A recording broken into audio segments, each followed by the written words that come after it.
everybody. I hope that you are doing well. Welcome to Michelle's Inspiration Hour. I'm your host, Michelle, and I'm thrilled to have you join us for a journey filled with positivity and empowerment. In each episode, we aim to infuse your day with a daily dose of inspiration that'll uplift your spirit and ignite your inner strength. Today, we have a remarkable guest with us, Christine Green, a spiritual coach and a beacon of empowerment for women. Through her compassionate listening to her clients' concerns, Christine identified common challenges with self judgment, low self esteem, victim thinking, relationship struggles, and financial worries that often plague women. This realization ignited her passion to pen insightful books like Authentic Spirituality, A Woman's Guide to Living an Empowered Life. Antony of Caring shows her own experiences of inspiring stories and soul musing, finding the sacred in the ordinary. Join us as we dive into Christine Green's wisdom and embark on a journey of self discovery and empowerment. So, welcome, welcome, welcome. Let's bring her on and see how she got inspired and how she continues to inspire women. It's just such a wonderful story. Hello, hello, Christine. How are you? Michelle, I'm fine. Thank you so much for having me on your show.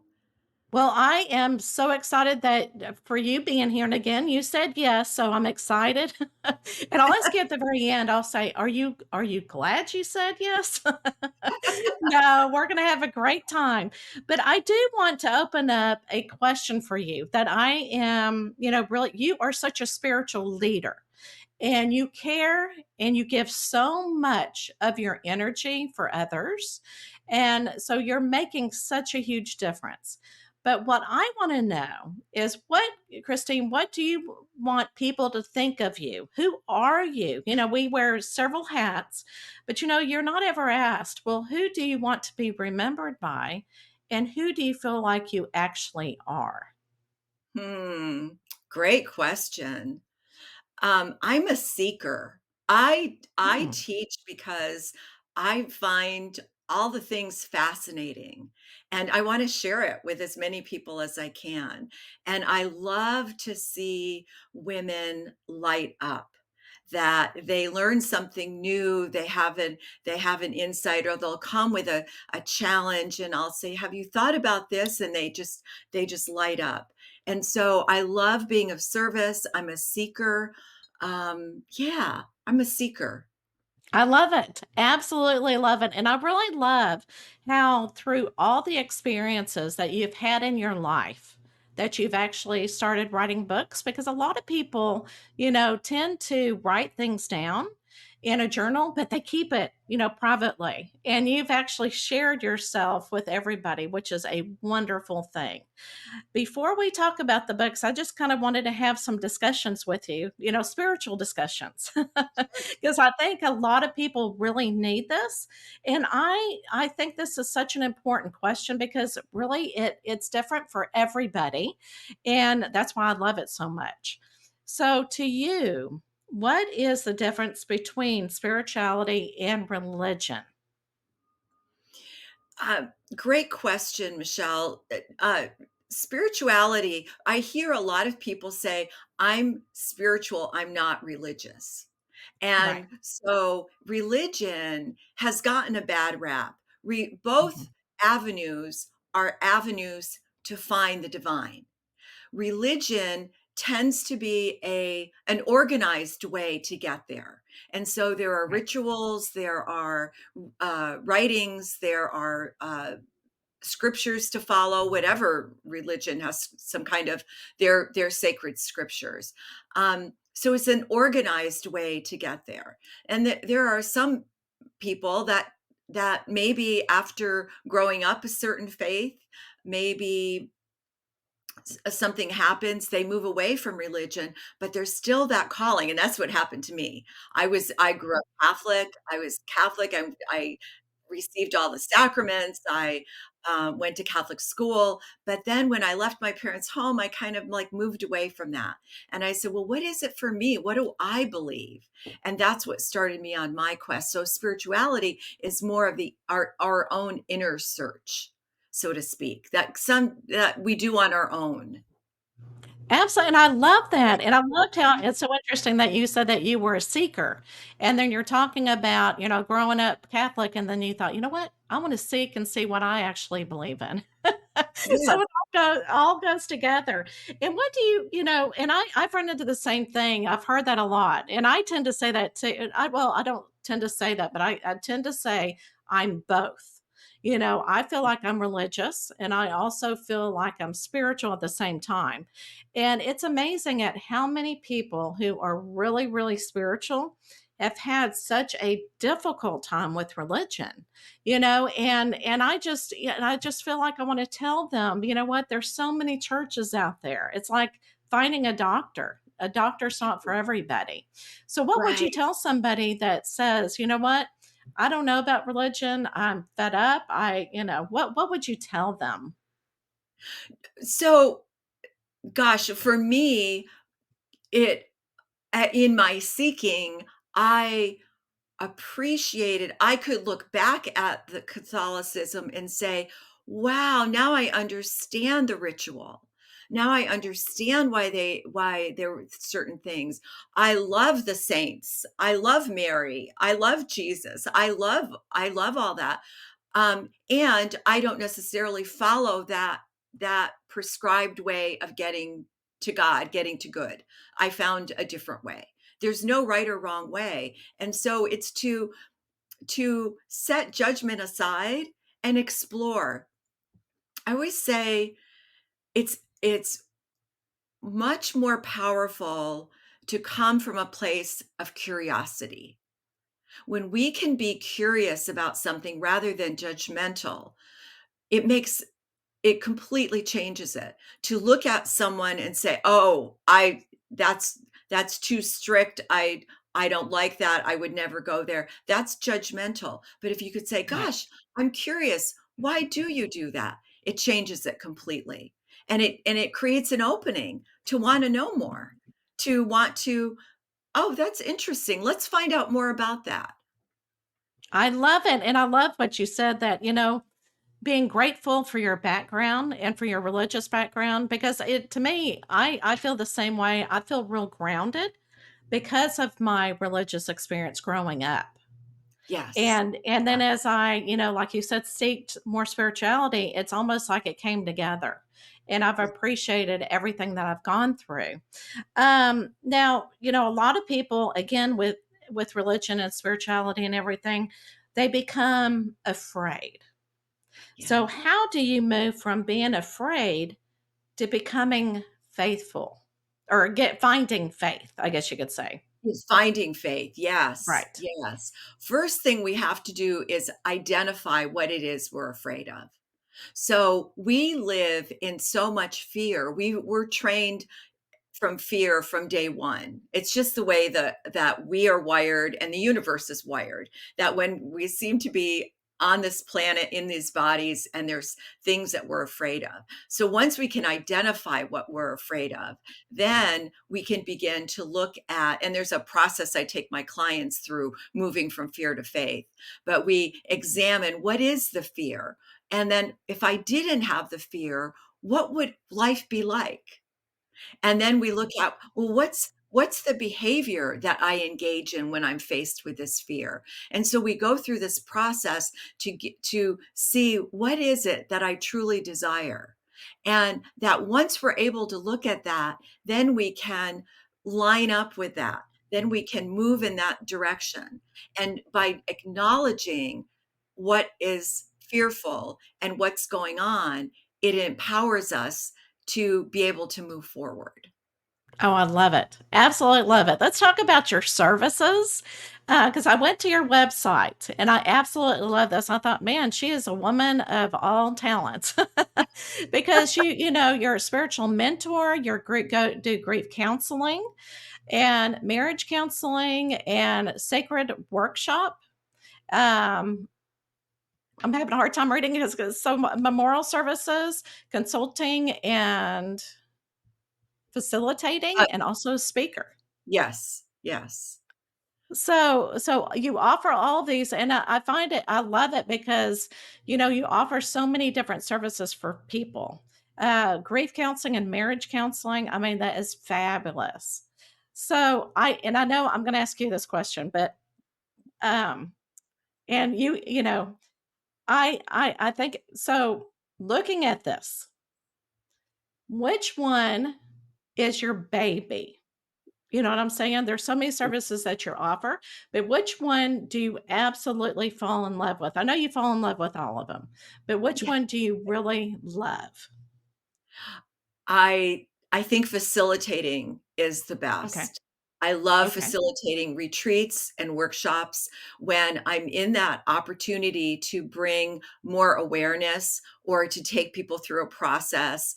And when we're in, and that's why I love working with women. When I do women's retreats, we get to be in community together, and Right. we get to feed off each other's energy and learn from each other. So someone Right. shares and everybody can relate to it. So I think facilitating a group, there's so many ahas, there's wisdom that flows. And I love And that because like you oh, I'm sorry. Go ahead. no, go ahead. Oh, I was just gonna say, like you were saying, it's like a community. You come together. Yeah. Yeah, Yeah. and right after that, the same thing, well, where it starts is with spiritual mentoring. And spiritual mentoring, spiritual coaching, whatever, however you want to call it, is that's working with the individual. And so that's the most important work there is. And then from the individual, you could go either way. When we're in a group, you know that you still have to do your individual work. And when you do your individual work, you know that when you're in a group, it can be enhanced, it can be enlivened. Oh, and that energy, support energy is awesome, I'm sure. I Yeah, love it, I love it. Okay, so let's talk about your books, okay? So we've got the 3 books, okay? And it's so interesting that you wrote a book for a certain reason. So why don't I'm gonna go ahead and say the book, and would you explain why you wrote it and what the inspiration behind it was? sure. So let's look at the authentic spirituality. Authentic spirituality, I started writing, my clients would come to me and I would give them assignments and we talk about something and they say, "Is there anything I could read about this?" And I would refer all kinds of authors, all kinds of books, but nothing specifically wrote to that topic. They were just maybe there was a nugget inside that book. And so one day it was like the light bulb went on, spirit spoke and said, I think it's time to write these things. And Right. so I just started writing down what I was teaching. And then I saved my case histories with remarkable stories that I watched how women evolved from fear to faith or from not knowing what to do to doing something. And so I changed the names in all of them, but I used those case histories to show how people move through them because that's what we want to know. We want to know, am I the only one going through this? Right. And Oh, when we agree. find out we're not, it just lightens the Yeah. load. I So, totally agree. I totally agree because and there you go again with the support.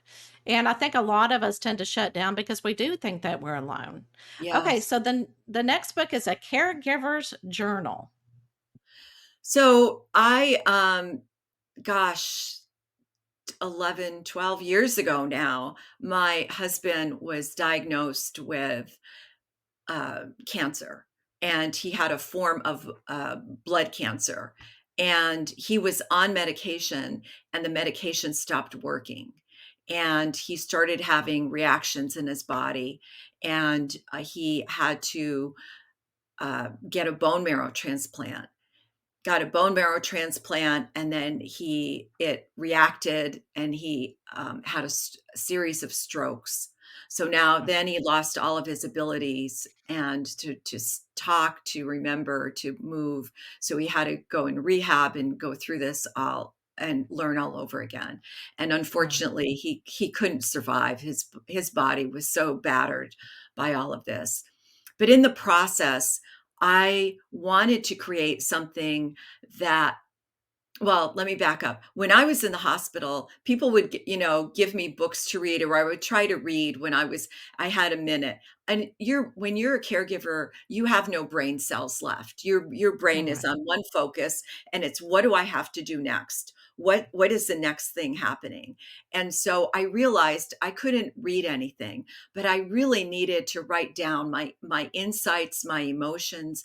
And so I created the caregiver's journal with a little scenario in it of of something I went through, and then asked a guiding question so that the caregiver or the patient could write what their insights were.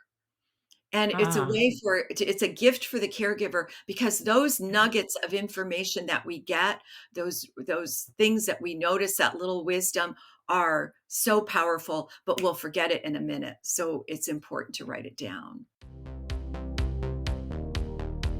Hi, if you are being inspired by this episode, please share with somebody that will also be inspired. We are here to change the world. All right, let's get back to the conversation. Oh, absolutely. And oh my gosh, that is so well needed. Okay, so the Soul Musings. Soul Musings is my latest book, and I was keeping track of, well, I had a journal, and then I do a newsletter. And so I was always writing little scenarios of things that I learned. And I had the inspiration to put them all together and create a book, which ended up being a journal. And it's an opportunity to look at, how do I find the divine in this situation? And it can be as mundane as going out to lunch with a friend. I have a story about going out to lunch with a friend and noticed what was going on. And there's inspiration behind everything. And so if we can begin to train ourselves to notice that, it makes a big difference. Oh, absolutely. And that is the one I read. Yeah. Okay, so I absolutely loved it. And like you said, it's like a nugget of information and inspiration on a daily basis. So somebody could read, one of the essays and be inspired for the rest of the day and really think about what it's teaching you. Yes. And so I'm going to talk about one of the essays. It's called A Picture of Compassion, and I absolutely loved it. And the one story that really kind of drew my attention was that you bought a camera, and this was, before we the digital cameras, where you have to take it to the store and they have to process it and you have to wait like 5 days and then you can go pick it up. That's the little gift of it all. And being a child, taking pictures of trees and flowers, nature, and your dad gets a hold of the pictures and he's furious. And and he said, "Why are you taking pictures? The cameras are supposed to be pictures of people." But that was his belief system, growing up. And you mentioned that he was short on cash and really having to work hard for it and everything else. And to me, there's one thing that also I picked up from that, putting everything together, because, he had such love for you, but it's just the way that he was trying to teach you in your belief system. So I'm going to state this: when we are able to view the past with compassion and forgiveness, we change our experiences from fear based to love. Yes. And Yeah. I absolutely love that. Oh, thank you so much. It was a powerful memory, as Mm. you felt it, you Oh, connected with yes. it. Right. Because when he gave me a camera, he gave me my first camera, and so I was just so excited, and then when he said that, I was so Yeah. disappointed, like, Right. "But there's so much beauty out there." But he was like, "No, these are for people, not for plants." And and then when digital stuff came out, I would send him my and I still take I have thousands of pictures of flowers, Right. of plants and flowers and trees. I just love nature. And Yes. I would show him my pictures and he loved them and he Yeah. loved them. And Right. so Right. but that what I could see in the moment, that was his fear. He was coming from his fears, like, Right. money is tight. We've got to watch this. Let's not be spending it on that because it was expensive back then. You had to Oh buy the yeah. film, then you had to process the film, then you had to wait for it in the mail or go to the store and pick it up. Right. There was a time you had to wait for it in the mail. And and that was expensive. So Mhm. he was just teaching economics, so to speak, Right. Right. but I It felt love in all of it. Oh, absolutely, absolutely. And so in each, essay, you have not oh my gosh, I'm just stuttering right here. Affirmation. Okay. It says, I am grateful for the expressions of love that have supported me. And then what we're supposed to be thinking about is identify any past message that no longer serves you. So Yes. I love that. So from your point of view, you had to kind of let go of that message and really have the compassion for your dad. Absolutely. Yeah. So many of us have those old messages from our parents, and we're still carrying them around. And there's Right. still resentment. And I work with clients that have remember what their parents told them, and they still resent it. And it was like, Right. if we can go back to they didn't know any better, that we grew up, look how the world changes. Oh my goodness. The world Yeah. changes so much from when I was growing up. And imagine what our parents were going through. So if we can look at them with compassion, it changes our history and it changes our baggage that we carry. Instead of carrying around that resentment and that feeling block, blocked or ignored or separate, that we really feel compassion and love. Oh, I love it. And I mean, this book is full of essays. So you can look at how you can take one story and really, I don't want to say dissect it, but really feel into it, Yeah. and feel the emotion of what the essay is trying to share with you. Okay, so is there anything that we did not talk about in our conversation that you want to make sure that we bring up? I think the most important thing in all of this, and you probably do the same thing as being a spiritual advisor, is the most important thing is that we keep working on ourselves, that we observe ourselves every day, that we observe what emotions we have, we observe the circumstances going on and say, well, what am I feeling about this? What am I reacting or responding? And the more awareness I have, I can respond rather than react. When we react, just like we were talking about in the beginning, we tend to act with judgment and there's separation there. And the bottom line is we want to be in a vibration of love. And so the more we can be aware of what am I thinking, what am I feeling, and how can I shift this into love? How can I shift this into love? How can I see this circumstance with compassion? How can I see this person with with appreciation? So by doing that, all of us are on the journey because we're all on the journey. Whatever it may be through a religion, it may be through your own spiritual, it may be whatever, but we're all on the journey. Absolutely. Oh my gosh, that is just Christine, thank you so much for bringing your knowledge and your compassion to the show. Because, again, a lot of people need to hear this for Yeah, not only for their journey, but also their healing journey, along the way, yeah, because everything you said, it changes your vibration once you think about this. And it does it. And a lot of people think, oh, I can do this overnight. And no.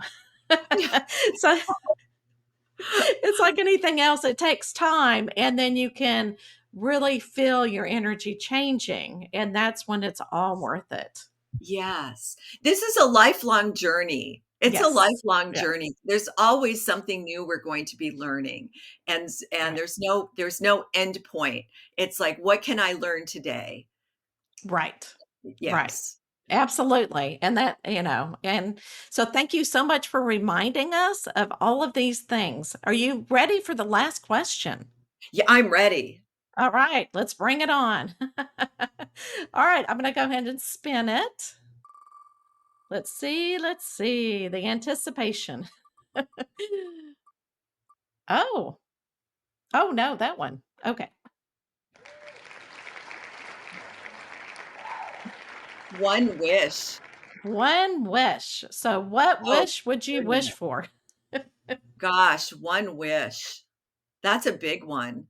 Yeah. The automatically what comes up, and it's what we're trained with, is world peace. Oh, That's right. would be the one wish for all of us, but I Right. think the wish is for self-compassion, because when we have compassion for ourselves, that, you know what, every day it's a we are amazing beings. We get up and we get through the day, we get through the world with all the challenges, all the things we're facing. We are amazing. And if we could have self compassion, it enables us to move through whatever we're faced with and to have a presence of love for ourselves. Because how are we going to love everyone else if we can't love ourselves first? So, first of all, we have to start with self compassion, and that will lead us to compassion and empathy for the world. And what we need now in our world that is sometimes unkind and sometimes separate and judgmental is what we need is compassion and empathy for each other. Right. That's my Oh, wish. love it. I love it. I wish we had a little genie bottle, and give you more than one wish. Then we could give you what, 3 wishes, and then you could wish for another There you wish and so go. forth. There you Well, go. Christine Christine, where can they reach you? Where's At the favorite place? at my website, Okay. revchristine.com, Okay. revchristine.com. Okay, awesome. All right. So, everybody, thank you so much for listening. And remember, you are not alone in this life's journey. You can find the compassion, the love, the forgiveness, just everything combined and change your energy so much. But a lot of times you have to reach out. Okay. And Christine is like a spiritual coach that can help you do this, but you've got to find somebody who you feel very comfortable with. And sometimes it just takes that little extra support. And we're going to challenge you. You need to learn something on a daily basis, the good, bad, and the ugly. So I wish you well. And again, I hope that you find the inspiration behind each episode. All right, guys, we'll see you next week.